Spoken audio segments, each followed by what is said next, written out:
కాంగ్రెస్ పార్టీల లొల్లులు కామనే. ఎందుకంటే అంతర్గత ప్రజాస్వామ్యం ఎక్కువ. రీసెంట్గా డీసీసీ అధ్యక్షుల నియామకం చేపట్టింది కాంగ్రెస్ పార్టీ. సో ఈ డీసీసీ అధ్యక్షుల నియామకం తర్వాత పెద్ద ఎత్తున దుమారం రేగింది. కాంగ్రెస్ సీనియర్ నేత టీ జీవన్ రెడ్డి లాంటి వాళ్ళు అయితే సీఎం రేవంత్ రెడ్డి మీదనే విరుచుకుపడ్డారు. ఈయన మొత్తం కాంగ్రెస్ లెక్క ఉండనియట్లేడు, అంతా బయట నుంచి వచ్చిన వాళ్ళతో నింపేస్తుండు అని చెప్పి బహిరంగంగానే విమర్శించిండు. అంతేకాదు సిద్దిపేట, ఖైరతాబాద్, గద్వాల్ ఇట్లాంటి డీసీసీల ఎంపిక మీద కూడా చాలా రకాల విమర్శలు వస్తున్నాయి. అక్కడ లోకల్ నాయకుల్లో విపరీతమైన అసంతృప్తి ఉంది. అంతేకాదు ఏకంగా ఒక ప్రభుత్వ విప్ని డీసీసీ అధ్యక్షుడిగా ప్రకటించారు.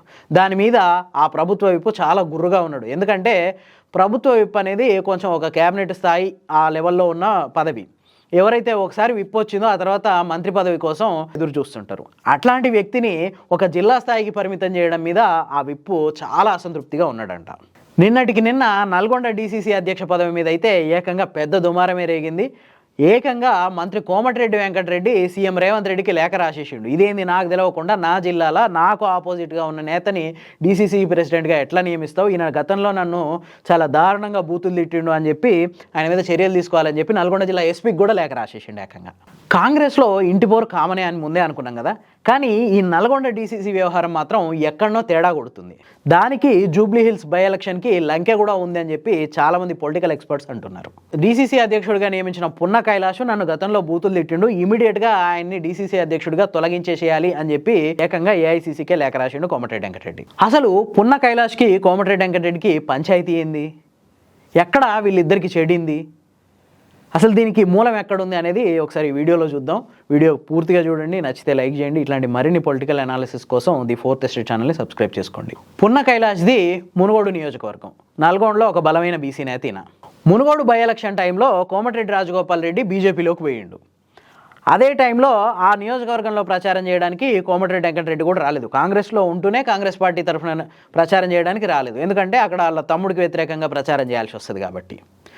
ఈ నేపథ్యంలోనే పున్న కైలాష్ తీవ్రంగా మండిపడ్డాడు. చాలా దారుణంగా బూతులు తిట్టిండు. అన్నదమ్ములు ఇద్దరిని మొత్తం కోమటిరెడ్డి వెంకటరెడ్డి ఫ్యామిలీనే తిట్టిండు. అదేంది దొంగసార అమ్ముతారు, ఇట్లాంటి రకరకాల ఆరోపణలు చేసిండు.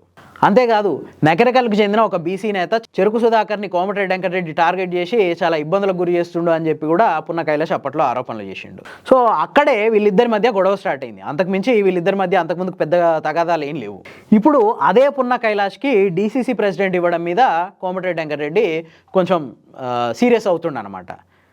కానీ కావాలనే రేవంత్ రెడ్డి పున్న కైలాష్కి డీసీసీ పదవి ఇచ్చిండు అని చెప్పి కొన్ని వాదనలు వినిపిస్తాయి. దానికి రీజన్ ఏంటంటే జూబ్లీ హిల్స్ బై ఎలక్షన్ టైంలో ముగ్గురు మంత్రులు వాళ్ళకి ఇచ్చిన డివిజన్లలో సరిగ్గా పనిచేయలేదు అని చెప్పి ఏఐసీసీకి కొద్దిమంది కంప్లైంట్ చేసిరు. ఏఐసీసీ కూడా వాళ్ళ మీద కొంచెం సీరియస్ అయింది అనే వార్తలు వచ్చినాయి. ఆ ముగ్గురులో కోమటిరెడ్డి వెంకటరెడ్డి కూడా ఒకరు అనే వార్తలు కూడా అప్పట్లో వచ్చినాయి. అంతేకాదు జూబ్లీ హిల్స్ బై ఎలక్షన్స్ అయిపోగానే ఒక ముగ్గురు మంత్రులు మొత్తం క్యాబినెట్ నుంచి ఎగిరిపోతారు, అందులో కోమటిరెడ్డి వెంకటరెడ్డి కూడా ఉన్నాడు అని చెప్పి చాలామంది చెప్పారు. సో అది వాస్తవమే. దానికోసమే కోమటిరెడ్డి వెంకటరెడ్డికి ఎట్లనన్నా పొగబెట్టాలి అని చెప్పి సీఎం రేవంత్ రెడ్డి కావాలనే ఈ పున్న కైలాష్ని తీసుకొచ్చి డీసీసీ ప్రెసిడెంట్ని చేసిండు అక్కడ అని చెప్పి చాలామంది అంటున్నారు. వాస్తవానికి కోమటిరెడ్డి వెంకటరెడ్డి మనిషి అయిన గుమ్మల మోహన్ రెడ్డి డీసీసీ పదవిని మొదటి నుంచి కూడా ఎక్స్పెక్ట్ చేస్తున్నాడు. అంతేకాదు దాదాపు ఆయన ఖాయం అని చెప్పి అందరూ అనుకున్నారు. కానీ లిస్ట్ వచ్చేసరికి పున్న కైలాష్ పేరు ఉంది.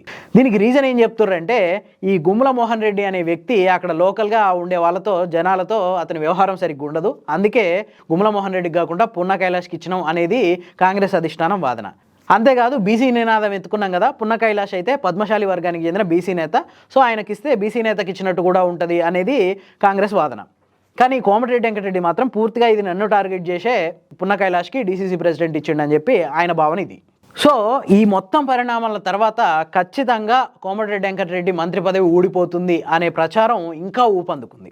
దీనికోసమే నెమ్మదిగా చెక్ పెట్టడం కోసమే కోమటిరెడ్డి వెంకటరెడ్డిని క్యాబినెట్ పదవి నుంచి తప్పించడం కోసమే పున్న కైలాష్కి ఈ డీసీసీ అధ్యక్ష పదవి ఇచ్చిరని, కోమటిరెడ్డి వెంకటరెడ్డి ప్లేస్లో అతని తమ్ముడు కోమటిరెడ్డి రాజగోపాల్ రెడ్డిని క్యాబినెట్లోకి తీసుకోవాలనే ఆలోచనలు కూడా ఉన్నట్టు తెలుస్తుందని చెప్పి లోకల్గా ఇప్పటికే వార్తలు ప్రచారం అవుతున్నాయి.